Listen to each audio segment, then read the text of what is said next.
Hello दोस्तों। तो कैसे हैं आप लोग? उम्मीद करता हूँ अच्छे होंगे। तो आज फिर से आपके लिए एक हॉरर कहानी लेके आ गया हूँ। ये कहानी रोहन की है। तो चलिए कहानी को स्टार्ट करते हैं। ये बात उन दिनों की है जब मैं 9th क्लास में पढ़ता था। तब मेरी उम्र मात्र 14 साल की थी। मैं अपने फैमिली के साथ रहता था। मेरी फैमिली में मम्मी पापा और मेरी छोटी बहन भी थी।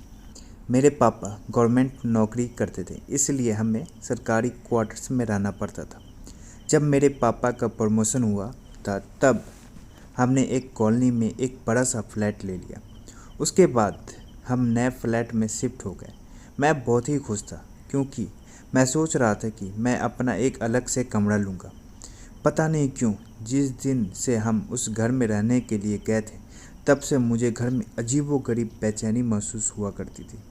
उस घर में मुझे देर से सोने की आदत थी क्योंकि हमारा टीवी चैनल वाला हर रात को एक नई फिल्म दिखाता था और मेरे मम्मी पापा और बहन दूसरे कमरे में जल्द सो जाते थे। शुरू शुरू में तो सब कुछ ठीक था, लेकिन अचानक मुझे एक रात को जब मैं अपने बेड पर बैठकर मूवी देख रहा था तो अचानक मुझे रूम के बाहर से कुछ आवाज़ सुनाई दी। ये लगा कि मम्मी पानी पीने के लिए उठी होगी। मैंने ध्यान नहीं दिया, हाँ, लेकिन मैंने टीवी का आवाज़ थोड़ा धीमा कर दिया।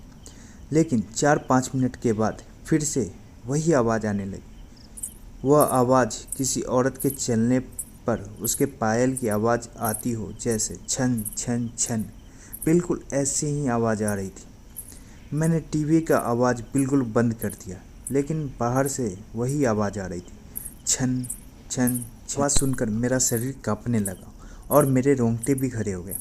आवाज़ लगातार आ रही थी और 4-5 सेकंड के लिए सुनाई देती थी, उसके बाद बंद हो जाती थी। बाद में 3 से 4 मिनट के बाद फिर से छन छन छन छन की आवाज़ आने लगी, जैसे कि कोई भारी पायल पहनकर चल रहा हो। मेरा दिल ज़ोर ज़ोर से धड़कने लगा। ऐसा लग रहा था कि अभी मेरा दिल छाती चीर के बाहर निकलकर मुंह से बाहर आ जाएगा। पता नहीं चल रहा था कि मैं करूँ तो क्या करूँ। मैंने सोचा कि मैं अपने मम्मी पापा को भी उठाकर अपनी सारी बातें बता देता हूँ। बाद में मैंने हिम्मत करके दरवाज़ा खोला तो अचानक वही आवाज़ सुनाई दी, छन छन छन। उस समय वही आवाज़ बिल्कुल मेरे सामने से आ रही थी। ऐसा लग रहा था कोई स्त्री मेरे पास चलकर आ रही हो, लेकिन सिर्फ आवाज़ आ रही थी। कोई सामने दिखाई नहीं दे रहा था और आवाज़ बिल्कुल स्पष्ट सुनाई दे रही थी, छन छन छन। मैंने मम्मी पापा को जगा दिया और सारी सच्चाई उनको बता दी। मेरे पापा इस बात को मानने के लिए बिल्कुल तैयार नहीं थे। वैसे भी वह सब पूरी नींद में थे। किसी ने मेरी बात पर ध्यान नहीं दिया। बाद में अपने मम्मी पापा के साथ उनके कमरे में सो गया। ऐसे ही 3-4 दिन निकलने के एक रात को फिर वही आवाज़ सुनाई दी, छन छन छन। बाद में मुझे उस आवाज़ की आदत पड़ गई। आवाज़ आने का कोई भी समय पक्की नहीं थी। कभी कभी वह आवाज़ 10 बजे या 10:30 बजे भी आती थी, परंतु एक बात तो पक्की थी, वह आवाज़ सिर्फ मुझे ही सुनाई दे रही थी और दूसरे किसी को भी नहीं। कभी कभी मैं उस आवाज़ से काफ़ी डर जाता था, लेकिन कभी मेरे साथ कुछ अनहोनी नहीं होता था। 8-9 महीने के बाद हमें एक नया फ्लैट मिल गया और हम वहाँ पर शिफ्ट हो गए। उसी फ्लैट में हमारी जगह पर जो नए लोग रहने के लिए आए थे वो हमारे जान पहचान के लोग थे। उनका बेटा मेरा बहुत अच्छा दोस्त था और उनका फैमिली काफ़ी बड़ा था।